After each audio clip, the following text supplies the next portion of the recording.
अनेक परिवारों में तो भरण पोषण करने वाला ही परिवार का सदस्य अचानक चला गया। 10 दिन में जो था वो नहीं था, ऐसे हो गया। और इसलिए अपने वाले के जाने का दुख और भविष्य में खड़े होने वाली समस्याओं की चिंता, ऐसी दुविधा में तो, लेकिन ये सांत्वना के परे दुख है। इसमें तो अपने को अपने आप को ही संभालना पड़ता है। हम अपनी सहसंवेदना बता सकते, बता रहे हैं,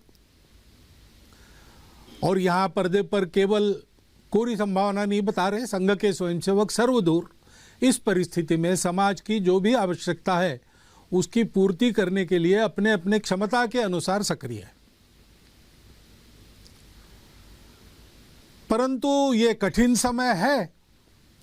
अपने लोग चले गए, उनको ऐसे असमय चले जाना नहीं था, परंतु अब गए, अब तो कुछ नहीं कर सकते।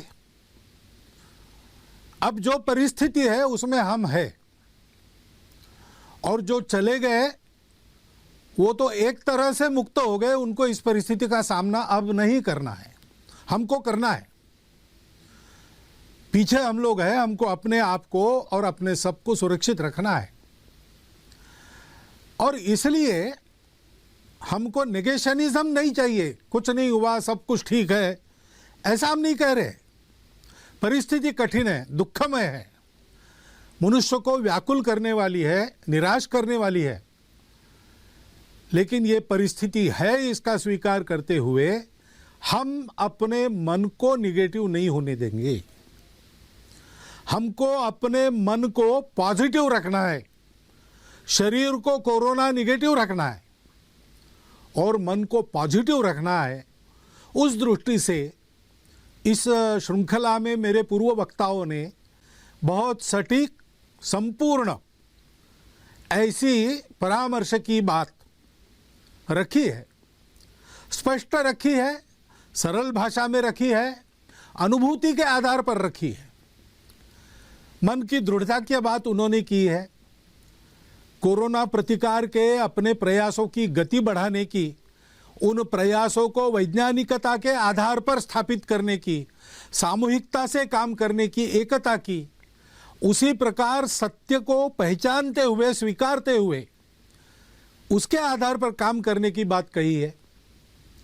अपने आप को ठीक रखना और समाज की सेवा करना, चिंता करना, इसका आग्रह उन्होंने किया है। वही बातें मुझे भी बतानी है, मैं अपनी भाषा में बताऊंगा, क्योंकि वो अनुभूत बातें हैं। मुख्य बात मन की है। पहली, मन अगर हमारा थक गया, हार गया, तो हम तो जैसे किसी सांप के सामने चूहा एकदम निष्क्रिय होकर, कुछ भी न करते हुए लूला होकर बैठ जाता है, कुछ करता ही नहीं अपने बचाव के लिए। ऐसी इस समस्या के सामने हमारी स्थिति हो जाएगी। ऐसी हमको होनी नहीं देनी है, और ऐसी हमारी स्थिति नहीं है। हम कर रहे हैं, सारे चित्र को देखते हैं तो जितना दुख है उतनी ही आशा है। ऐसे परिस्थिति में समाज की कुछ विकृतियां बाहर आती है, बात सही है, लेकिन जितनी विकृति बाहर आ रही उससे अधिक सत्कृति बाहर आ रही। बहुत से लोग सब प्रकार के, सब आर्थिक स्तरों से, समाज पर यह संकट है, सब पर संकट है, इसका भान रखकर स्वयं की भी चिंता कर रहे हैं, और उनसे जितनी बनती है उतनी समाज की भी चिंता करती है। ऐसे उदाहरण बहुत हो रहे हैं कि अपनी चिंता किए बिना दूसरों की चिंता, दाई नीड इज ग्रेटर, इस प्रकार की वृत्ति का दर्शन समाज कर रहा है। इसको हमने ध्यान में रखना चाहिए। निराशा की परिस्थिति नहीं है, लड़ने की परिस्थिति है, कठिन परिस्थिति है, लेकिन परिस्थिति तो अपने मन के प्रतिभाव पर निर्भर करती है। क्या ये निराशा, ये रोज 10-5 लोगों के, अपरिचित लोगों के जाने के समाचार का सुनना, मीडिया के माध्यम से परिस्थिति बड़ी विकराल है उसका घोष निरंतर सुनना, ये हमारे मन को उदास बनाएगा, कटु बनाएगा? ऐसा नहीं होता। ऐसा होने से विनाश ही होता है। ऐसा अभी तक हुआ नहीं है मानवता के इतिहास में, इसलिए ऐसी सब प्रकार की बाधाओं को लांघकर मानवता आगे बढ़ी है, अब भी बढ़ेगी। संघ के संस्थापक डॉक्टर हेडगेवार, उनकी किशोरावस्था में उनके माता पिता दोनों, ऐसी ही महामारी चल रही थी नागपुर में प्लेग की, उसमें स्वयं की चिंता किए बिना समाज के लिए काम करते थे। उस समय तो दवाइयां भी नहीं थी। अगर समाज की चिंता करेंगे तो निश्चित रूप से हम पर भी गाज गिरेगी, ये मानकर चलना पड़ता था। ऐसे समय में प्लेग के रोगियों की सेवा करते करते एक ही दिन में दोनों चले गए। डॉक्टर हेडगेवार किशोर आयु के थे, उस समय डॉक्टर नहीं बने थे, केशव कहे जाते थे। उस संवेदनक्षम आयु में उनके मन पर परिणाम क्या हुआ? क्या उनका जीवन आगे कटुता से भर गया, क्रोध से भर गया, निराश हो गए? ऐसा नहीं हुआ। इस वियोग के दुख के विष को पचाकर उन्होंने उसमें से संपूर्ण समाज के प्रति निरपेक्ष आत्मीयता का स्वभाव बनाया। जिनका जिनका उनके साथ संबंध आया है, विचारधारा से उनके हो न हो, लेकिन वो एक बात बता कहते हैं कि डॉक्टर हेडगेवार यानी स्नेह प्रेम, ऐसा उनका स्वभाव बना। जब विपत्ति आती है तो हमारी प्रवृत्ति क्या होती है? हम जानते हैं, हम भारत के लोग हैं, हम जानते हैं कि ये जीवन जरा मरण का चक्र चलते रहता है। मनुष्य एक न एक दिन जैसे पुराने कपड़े, मैले कपड़े छोड़कर नए कपड़े बदलता है, वैसे पुराना शरीर निरुपयोगी हो गया, उसको छोड़ देता है, दूसरे जन्म में आगे बढ़ने के लिए नया शरीर धारण करके आता है। ये जानने वाले हम लोग हैं। हमको ये बातें डरा नहीं सकती, निष्क्रिय निराश नहीं बना सकती। ब्रिटेन के पंतप्रधान बने चर्चिल, उसके बाद उनके कार्यालय में उनके टेबल पर एक वाक्य लिखा रहता था। वो वाक्य क्या था? Please understand that there is no pessimism in this office. We are not interested in the possibilities of defeat. They do not exist. हम हार की चर्चा में बिल्कुल रस नहीं रखते, क्योंकि हमारी हार नहीं होने वाली है। हमको जीतना है। संपूर्ण राष्ट्र को अपने उत्साह से, अपने वक्तृत्व से, अपने करने से चर्चिल ने इस मनस्थिति पर खड़ा किया कि चाहे जो हो, हम हारेंगे नहीं, हम शरण नहीं जाएंगे, हम जीतेंगे। और वो जीते, विपरीत परिस्थिति में जीते। उस समय का डाटा अगर फीड करते कंप्यूटर में, तो कंप्यूटर कहता कि इंग्लैंड बेचिराग हो जाएगा। लेकिन लगातार महीना भर दिन रात बम के रेड़ों को झेलकर ब्रिटेन की जनता ने अपने देश को केवल टिकाया नहीं, तो उस शत्रु को पूर्ण परास्त किया। ये क्यों हुआ? क्योंकि ये प्रवृत्ति ही ऐसी थी। सामने जो संकट है, जो दुख है, जो अंधकार है, उसको देखकर वो निराश नहीं हुए, उन्होंने उसको एक चुनौती मान लिया। हमको भी ऐसा संकल्प करके इस चुनौती से लड़ना है और संपूर्ण विजय इस पर पाएंगे, तब तक सतत प्रयास करते रहना है। संकल्प की दृढ़ता का जैसे महत्व है, वैसे प्रयास के सातत्य का महत्व है। पहली लहर आने के बाद हम सब लोग जरा गफलत में आ गए। क्या जनता, क्या शासन, क्या प्रशासन मालूम था? डॉक्टर लोग इशारा दे रहे थे, फिर भी थोड़े गफलत में आ गए, इसलिए संकट खड़ा हुआ। अब आगे तीसरे लहर की चर्चा कर रहे हैं, तो डरना है क्या उस चर्चा के कारण? डरना नहीं है। अगर वो आती है तो जैसे चट्टान पर टकराकर सागर की लहर चूर चूर होकर वापस लौटती है, वैसे उस आपत्ति को लौटना पड़े ऐसी तैयारी हमको करनी है। ये प्रवृत्ति चाहिए, उसकी आवश्यकता है, और उस दृढ़ता के साथ सतत प्रयास हमको करने हैं। समुद्र मंथन के समय कितने ही रत्न निकले,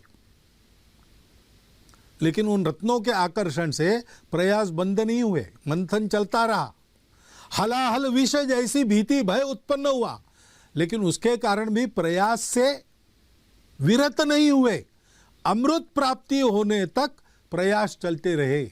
और इसलिए सुभाषित में कहा है, रत्नैर महाहैर स्तुतुषुर्न देवा, उससे तोषित नहीं हुए, तुष्ट नहीं हुए।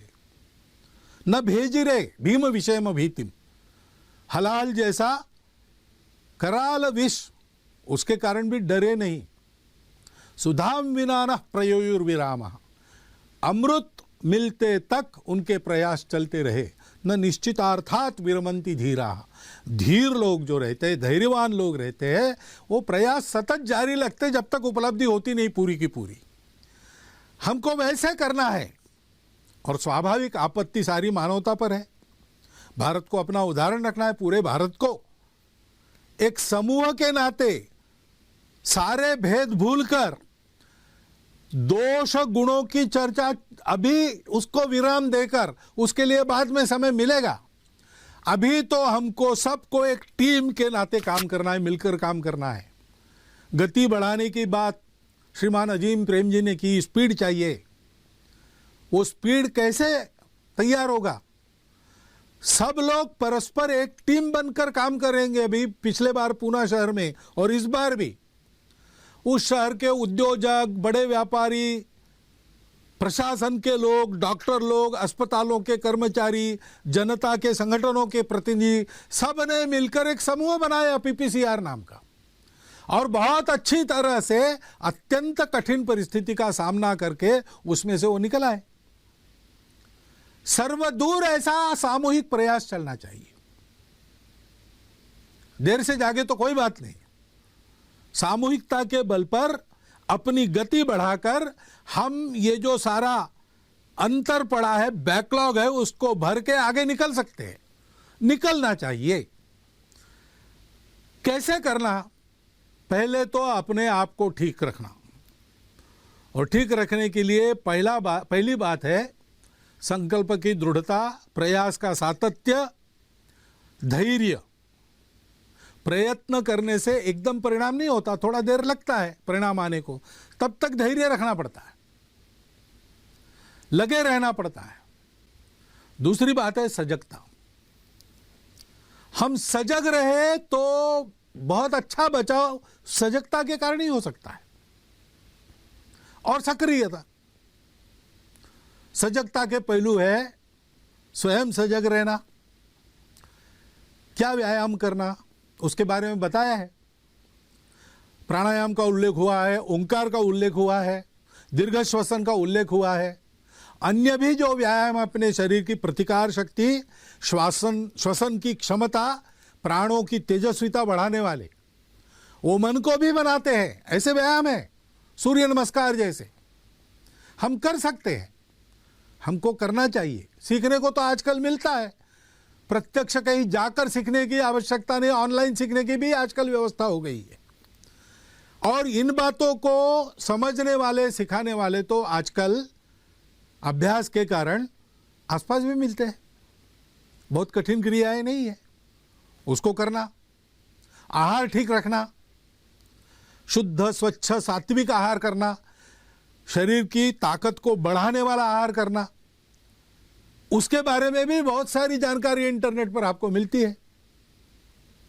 लेकिन जानकारी के बारे में ध्यान रखना। जो कहा गया कि वैज्ञानिकता का आधार लेना चाहिए, वैज्ञानिकता क्या है? परीक्षा करके लेना। कोई कहता है इसलिए वो ठीक है, ऐसा नहीं है। टेक्स्ट बुक में लिखा है इसलिए सबको लागू होगा, ऐसा भी नहीं है। नया है इसलिए ठीक है, पुराना है दकियानुसी है, ऐसा भी नहीं है। और पुराना है इसलिए ठीक है और नया है इसलिए बेकार है, ऐसा भी नहीं है। जो भी आ रहा है उसको परख के लेना चाहिए। तज्ञ लोग, आप्त लोग, हमारा स्वयं का अनुभव और उसके पीछे का वैज्ञानिक तर्क, इसकी परीक्षा करनी चाहिए। पुराणम नित्यवन साधु सर्वम न चापि काव्यम नवम इति अवध्यम संतः परीक्षान्यतरत भजन्ते मूढ़ पर प्रत्ययने बुद्धि। हमारे तरफ से बेसिर पैर की कोई बात समाज में न जाए, और बेसिर पैर की कोई बात समाज में चल रही तो उसके बलि हम न बने, इसकी चिंता करनी है। आयुर्वेद अपना एक सिद्ध शास्त्र है, उसके अनेक नुस्खे हैं, अनुभूत है, परंपरा में चल रहे हैं। आयुर्वेद का तर्क उसके पीछे है, उसका उपयोग करने में कोई दिक्कत नहीं, लेकिन आयुर्वेद के नाम पर कई बातें ऐसी चलती रहती है। कोई बताने वाला व्यक्ति उसको उसका लाभ होता होगा तो हो, लेकिन सबके लिए बताने लायक वो बातें तब तक नहीं है जब तक वो इस वैज्ञानिकता के तर्क के आधार पर, लंबे अनुभव के इतिहास के आधार पर और शास्त्रों के आधार पर सही नहीं उतरती। और इसलिए सावधानी रखकर ऐसे उपचार और आहार का सेवन करना, विहार का भी ध्यान रखना। युक्ताहार विहारस्य युक्त कर्मसु चेष्टसु। शरीर को, मन को अशक्त बनाने वाले कर्मों को छोड़ दीजिए।